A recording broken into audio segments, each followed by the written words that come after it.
For what purpose does the gentlewoman from American Samoa seek recognition? Mr. Speaker, I move to suspend the rules and pass H.R. 4576 as amended. Clerk will report the title of the bill.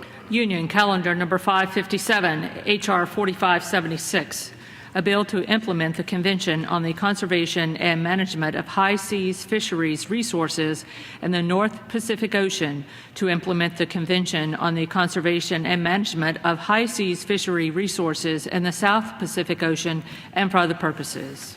Pursuant to the rule, the gentlewoman from American Samoa, Mrs. Radiguin, and the gentleman from Northern Mariana Islands, Mr. Sabalan, each will control 20 minutes. The chair recognizes the gentlewoman from American Samoa.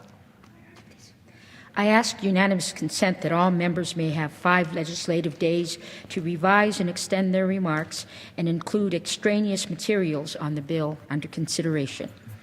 Without objection, so ordered. I yield myself such time as I may consume. The gentlelady is recognized for as much time as she may consume. In American Samoa, there are no issues that carry more weight to the people that I represent than those of our fisheries, which comprise over 80% of the island's revenue generation. It is for that reason I introduced the Ensuring Access to Pacific Fisheries Act with my colleague from Alaska, Congressman Don Young. Our bill ensures that our fishermen can operate on a level playing field with foreign nation vessels. Specifically, the bill implements U.S. participation in 2 new international fishery management agreements to which the United States helped negotiate: the Convention on the Conservation and Management of High Seas Fisheries Resources in the North Pacific Ocean, and the Convention on the Conservation and Management of High Seas Fisheries Resources in the South Pacific Ocean. The bill also includes the Northwest Atlantic Fisheries Convention Act, which was adopted from the Senate bill, among other provisions. I'm proud to say that this bill does exactly what the title suggests. It ensures our fishermen's access to fisheries in international waters, where we set the example for the rest of the world on how to best manage and conserve the ocean's resources. Based on the administration's proposal, this bill makes necessary additions to ensure that our fishermen are properly represented in these international forums. Specifically, the first 2 titles of this bill ensure participation of the relevant regional fishery management councils and territories in the international negotiations of the North and South Pacific Commissions. However, it is the 3rd title of this bill that matters most to the people of American Samoa and our other fishing communities.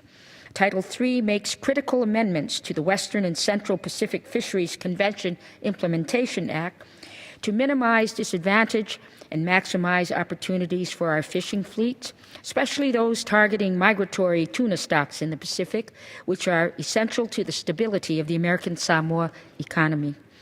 Our committee heard firsthand during the hearing on this bill last March that science has taken a backseat to geopolitics in these negotiations, and our fishermen are bearing the burden, especially for those in the area fishing for big-eye tuna. In an effort to remain fair and true to the fishermen in American Samoa, Title III also ensures access to traditional fishing grounds, which our people have utilized for centuries and long before any relationship with the United States, by requiring such grounds to be considered in any formal stance taken by United States commissioners at the WCPFC. These are necessary measures due to the pressures facing the industry from all sides, from the closing off of large swaths of the ocean, which the American Samoan people have utilized for centuries, to irresponsible federally mandated wage hikes, which aim to put our remote and economically isolated islands on the same level as the states. It is clear that we must ensure that those who are negotiating on behalf of our interests are doing just that, if we are to have any sort of viable fishing industry at all.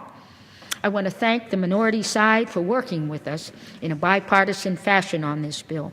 Their input and suggestions were very helpful in crafting this bill and allowing it to pass by unanimous consent. I would also like to thank the executive directors of the North Pacific and Western Pacific Councils for working with us as well. It's always helpful when drafting a bill to make sure that those affected by it have some input in the process. At this point, I would like to insert into the record an exchange of letters with Chairman Kevin Brady of the Ways and Means Committee regarding this bill. So ordered. We thank him for agreeing to help expedite consideration of this bill today.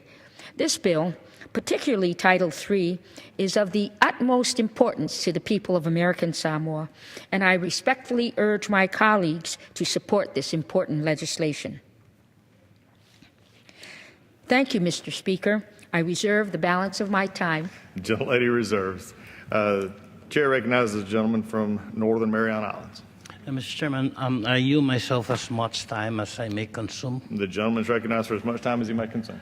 This bill implements two important fisheries treaties, the Convention on the Conservation and Management of High Seas Fisheries Resources in the North Pacific Ocean, and the Convention on the Conservation and Management of High Seas Fisheries Resources in the South Pacific Ocean. These treaties cover bottom and mid-water fisheries in the Pacific Ocean's international waters, and implementing them will give the United States a seat at the table to ensure access for our fishermen and sound management of the resource.